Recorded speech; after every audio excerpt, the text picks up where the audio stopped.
আজ তোমাদেরকে দেখাবো এই ময়ূরলা মাছগুলো কিভাবে ধরলাম। সো হ্যালো বন্ধুরা, আজ আমাদের বড় বিলের পাশে যে পুকুরটা ছিল সেই পুকুরটাতে আজকে চুনো মাছ ধরার জন্য নেট টানা হবে। এখন এই যে দেখছো তোমরা, ভোর ভোর থাকতে এখন জালটা নামিয়ে দেওয়া হয়েছে আর এখন নেটটা মাছ পজিশনে রয়েছে। এবারে দুই সাইড থেকে টেনে নেটটাকে এক জায়গায় করে নেওয়া হচ্ছে। তো ফাইনালি দুই সাইড থেকে টেনে নেটটা এক জায়গায় করা হয়ে গেছে আর এখন দুই সাইড থেকে ঠেলে মাছগুলোকে এক জায়গায় করা হচ্ছে। এবারে মাছগুলোকে বেছে নেওয়ার জন্য এখন মাছগুলোকে সব এক জায়গায় করা হচ্ছে আর ওখান থেকে ঝুড়ি কেটে চালায় মাছগুলোকে সব বেছে পাশের একটা কষে দেওয়া হচ্ছে আর চুনো মাছগুলোকে সব হাড়ির ভিতরে দেওয়া হচ্ছে। আর এবছরে যেহেতু সবচেয়ে বেশি বর্ষা হয়েছে সেই জন্য পুকুরে বলো বা বিলে বলো এখন সব জায়গাতেই কম বেশি চুনো মাছ হয়েছে এবছরে। এবারে আমি মাছগুলোকে তোমাদেরকে দেখাই আর এই যে দেখছি এর মধ্যে সবই কিন্তু ময়ূরলা মাছ আর কয়েকটা খালি পুঁটি মাছ রয়েছে এর ভিতরে।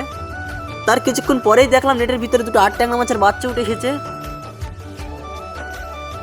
ভিডিওটা এই পর্যন্ত, দেখাচ্ছে নেক্সট ভিডিওতে, বাই।